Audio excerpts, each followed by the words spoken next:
Hello friends, power point basic സീരീസിൻ്റെ പുതിയൊരു വീഡിയോയിലേക്ക് എല്ലാവർക്കും സ്വാഗതം. കഴിഞ്ഞ വീഡിയോയിലൂടെ നമ്മൾ പവർ പോയിന്റിൽ ട്രാൻസിഷൻസ് അപ്ലൈ ചെയ്യുന്നത് എങ്ങനെയാണെന്ന് മനസ്സിലാക്കി. അതിൻ്റെ തുടർച്ചയെന്നോണം ഇന്നത്തെ വീഡിയോയിലൂടെ നമുക്ക് പവർ പോയിന്റിൽ ആനിമേഷൻസ് എങ്ങനെ അപ്ലൈ ചെയ്യാമെന്ന് മനസ്സിലാക്കാം. നിങ്ങൾ ഈ ചാനൽ ആദ്യമായിട്ടാണ് കാണുന്നതെങ്കിൽ ചാനൽ സബ്സ്ക്രൈബ് ചെയ്യാൻ മറക്കല്ലേ.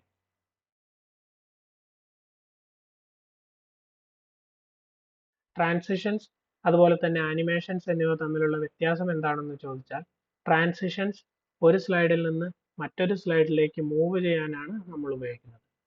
എന്നാൽ ആനിമേഷൻ ഉപയോഗിക്കുന്നത് ഒരു സ്ലൈഡിൽ തന്നെ അവൈലബിൾ ആയിട്ടുള്ള ടെക്സ്റ്റ് അല്ലെങ്കിൽ ഇമേജസ് അല്ലെങ്കിൽ എന്തെങ്കിലും സ്മാർട്ട് ആർട്ടുകൾ തുടങ്ങിയവയെ നമ്മൾ പ്രസന്റ് ചെയ്യുമ്പോൾ സ്ക്രീനിലേക്ക് കൊണ്ടുവരുന്നത് കുറച്ചുകൂടി മനോഹരമാക്കാനാണ്. അപ്പോൾ നമുക്ക് ആനിമേഷൻ അപ്ലൈ ചെയ്യാനായി ഇവിടെ ആദ്യം തന്നെ ആനിമേഷൻസ് എന്നുള്ള ഈ ഒരു ടാബിൽ ക്ലിക്ക് ചെയ്യാം. അതിനുശേഷം ഏത് ഒബ്ജക്റ്റിനാണോ നമുക്ക് ആനിമേഷൻ അപ്ലൈ ചെയ്യേണ്ടത് അത് സെലക്ട് ചെയ്യുകയും ഇപ്പോൾ നമുക്ക് ഇവിടെ കാണാം, ഇവിടെ ഒരുപാട് ആനിമേഷൻസ് അവൈലബിൾ ആയത്. ഇനി നമുക്ക് ഈ ഡ്രോപ്പ് ഡൗൺ മെനുവിൽ ക്ലിക്ക് ചെയ്ത് കഴിഞ്ഞാൽ നിങ്ങൾക്ക് ഇവിടെ ഒരുപാട് കാറ്റഗറീസ് കാണാം. ആദ്യത്തെ കാറ്റഗറി എന്നുള്ളത് എൻട്രൻസ് ആണ്, അതായത് നമ്മളിപ്പോൾ സെലക്ട് ചെയ്ത ഒബ്ജക്റ്റ് ഈ സ്ലൈഡിലേക്ക് എങ്ങനെ വരുന്നു എന്ന്. അതിനുശേഷം എംഫസൈസ് എന്നുള്ള ഒരു കാറ്റഗറി കാണാം, തുടർന്ന് എക്സിറ്റ് എന്നുള്ള ഒരു കാറ്റഗറി, അതോടൊപ്പം തന്നെ മോഷൻ പാത്സ് എന്നുള്ളത്. ഇവ തമ്മിലുള്ള വ്യത്യാസങ്ങൾ നമുക്ക് മനസ്സിലാക്കാം. ഞാൻ ആദ്യം തന്നെ ഈ സെലക്ട് ചെയ്ത മാപ്പിന് ഒരു അപ്പിയർ എന്നുള്ള ആനിമേഷൻ നൽകുകയാണ്. ഇനി നമുക്ക് സ്ലൈഡ് ഷോ ഒന്ന് അപ്ലൈ ചെയ്ത് കഴിഞ്ഞാൽ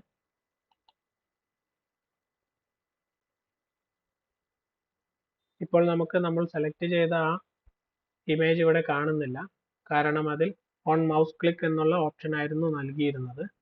അതിനാൽ ഞാൻ ഒന്നുകൂടി ക്ലിക്ക് ചെയ്യുമ്പോൾ ഈ ഇമേജ് ഇവിടെ പ്രത്യക്ഷമായത് കാണാം. സോ നമ്മുടെ ആവശ്യാനുസരണം നമുക്ക് ഈ ഓപ്ഷൻസ് ക്രമീകരിച്ച് എപ്പോഴാണോ നമുക്ക് ഈ ഇമേജ് സ്ലൈഡിലേക്ക് കൊണ്ടുവരേണ്ടത് ആ ഒരു സമയത്ത് നമുക്ക് നമ്മുടെ ഒബ്ജക്റ്റിനെ സ്ലൈഡിലേക്ക് കൊണ്ടുവരാം. ഇനി ഞാൻ ഈ ആനിമേഷൻ മാറ്റി മറ്റൊരു ആനിമേഷൻ നൽകുകയാണ്. ഇവിടെ തൽക്കാലം ഫ്ലൈ ഇൻ എന്നുള്ളൊരു ആനിമേഷൻ നൽകി. സോ നിങ്ങൾക്കിപ്പോൾ ഇവിടെ കാണാം, ഈ ഒരു ഒബ്ജക്റ്റ് താഴെ നിന്ന് മുകളിലേക്ക് ജസ്റ്റ് പറന്നു വന്നതുപോലെ തോന്നുന്നു. സ്ലൈഡ് ഷോ ഒന്ന് അപ്ലൈ ചെയ്ത് നോക്കാം.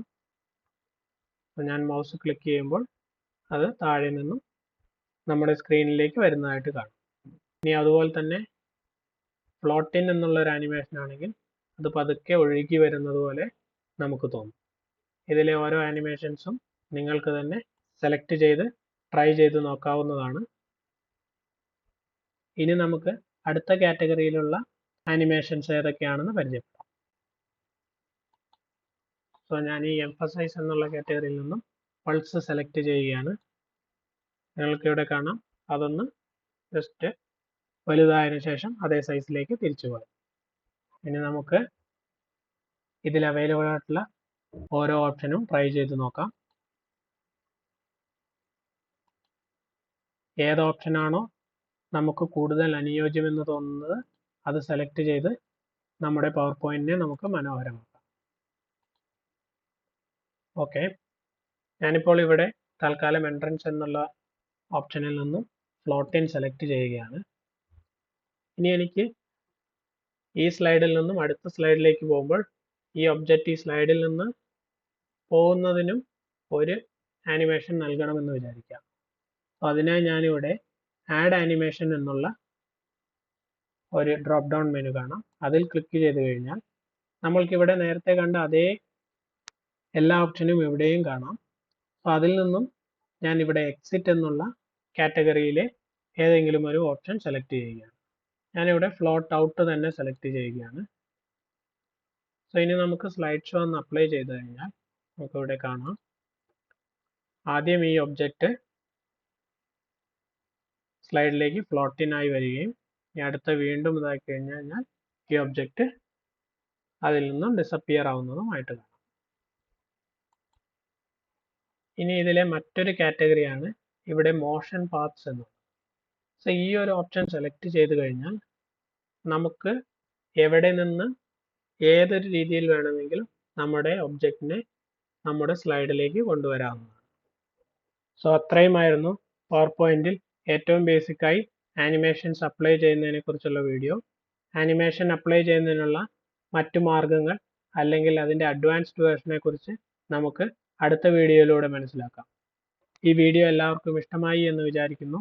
തുടർന്നും ഇതുപോലുള്ള വീഡിയോസ് ലഭിക്കുന്നതിനായി ഈ ചാനൽ ലൈക്ക് ചെയ്യുക, ഷെയർ ചെയ്യുക, സബ്സ്ക്രൈബ് ചെയ്യുക. മറ്റൊരു വീഡിയോയുമായി വീണ്ടും കാണാം.